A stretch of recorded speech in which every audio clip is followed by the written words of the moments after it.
Hey, what's going on, guys? FlynnMasters coming at you with another contestant ranking video. As today, I'll be ranking every chef of Season 17 All-Stars. Now, this I think might be my toughest ranking to date, as obviously not only my bias towards some certain chefs in a good or bad way based on their past performances, but just so many chefs just don't add much to the season due to all the BS that's happening this season. But let's get right into it with my least favorite chef, with that, of course, being Elise.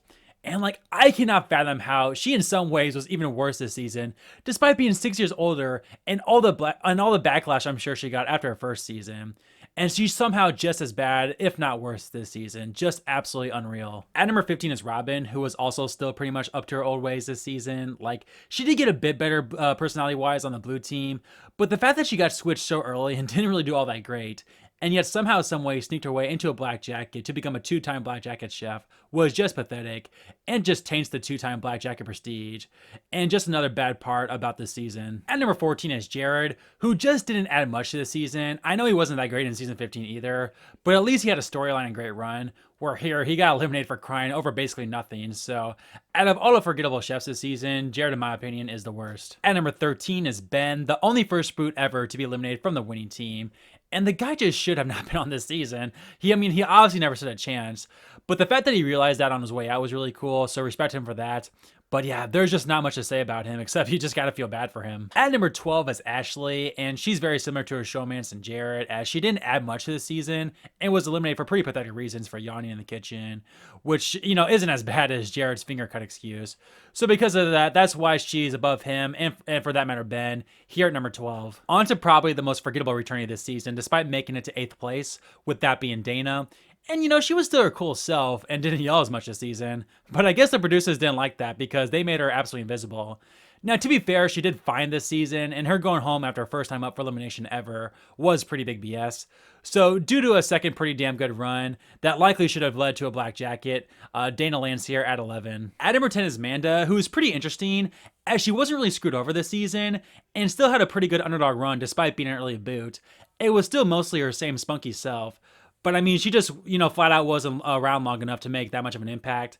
Obviously her getting pissed at Michelle was funny, as was her outrage at Josh, but just not that big of an impact chef in any way this season. At number 9 is the worst chef of this All-Star season, with that of course being Josh, but this is exactly why he's this relatively high. Again, this super passionate chef got a second chance of a lifetime to impress his idol, only to do so bad that his idol would eliminate him mid-service with freaking garnish in his hand. One of the best moments of the season, and one of the best, automatic eliminations in general. So I really appreciate Josh for what he is, and gave us some comic relief on an otherwise really ugly season. At number 8 is the first chef to be unfairly eliminated this season in Giovanni. And again, it was so cool to see him back. Again, obviously he and Ben were the season 5 returnees this season, the oldest season to be of chefs to be brought back. And I just remember being so excited to see someone like Giovanni back. Who would have ever thought? Only to then realize how awful this season was gonna be when one bad challenge elimination dish would send him home over Robin. And say what you will about the elimination challenge in the mid game, but I think we can all agree we were pretty down on it after this, as to see Gia go home so soon over the likes of Robin and Elise was so brutal. So I gotta pay my respects to him with this 8th place ranking. At number 7 is Barbie, who is very similar to her season 10 self, in that she obviously had her hothead moments, but at the same time was pretty fun as well, such as her turning on Elise, only to join up with her to berate Michelle. But to be fair, that also led to her iconic, spinach quote to Michelle. So she was pretty memorable this season, had a decent run, all things considered. So I don't know, I guess 7th is a good spot for her. At number 6 is the controversial Michelle. And yeah, I admit her win is BS and she's a pretty weak winner. But good God, the hate she gets for the show skirting around is just insane. And hey, she absolutely owned Elise with her crying face comeback. Literally probably my favorite insult in the history of the show by a contestant. I love that her and Nick remain strong friends this season, with Nick even shutting up Elise during the finale to protect Michelle. And again, she's nice enough despite obviously being a bit more in the drama of the season. But at the same time, you can't really blame her. Just look at her team. Again, while her win is tainted, she's a damn good chef in the grand scheme of things, so I don't care. I still really like Michelle. On to the top 5, and at number 5, I have Van. And he was pretty much the same beloved character from season 6, despite being older, which is really cool to see that he's still at his age hyping. It's not like he's older or anything, but still, despite being older, he's still hyping up his team, giving amazing confessionals. And again, every time he's on screen, you just want to go, right? Which made it all that much more sad when he got eliminated on a night where he made one mistake. one of the worst moments in the history of the show. So while it's a crime shame Van was taken from us too soon, I mean, he's still a freaking Van. I mean, come on. And that's why he still lands here in my top 5. At number 4 is Jennifer, who, yeah, it does stink that she teamed up with Elise. Like, that broke my heart a little bit. But at least she somewhat got her revenge on Elise, this time outlasting her, like she should have in season 9, and even got to keep her jacket.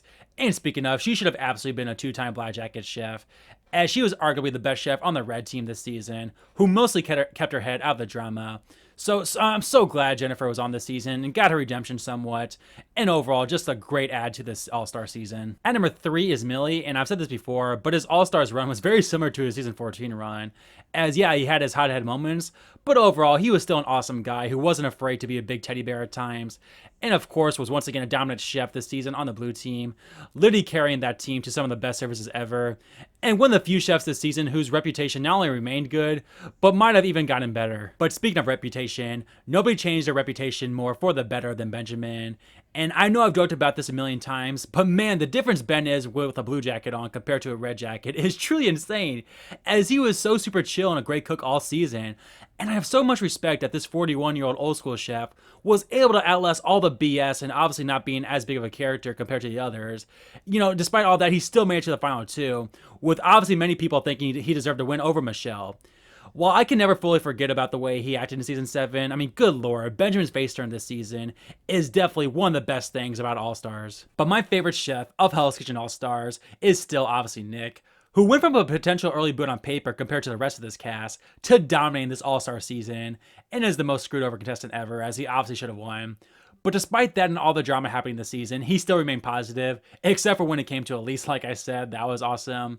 You know, again, Nick went from a fun chef to have back to an absolute legend after the season, and is far and away the best part about All-Stars. So there you have it, guys, my ranking of every chef from Hell's Kitchen All-Stars. Like I said, this was tough given I just didn't have much to say about this cast. So let me know how you would rank this cast in the comments below, and be sure to hit that subscribe and like button, and be on the lookout for Rookies versus Veterans tomorrow. And with all that said, take care everyone, and I'll see you next time.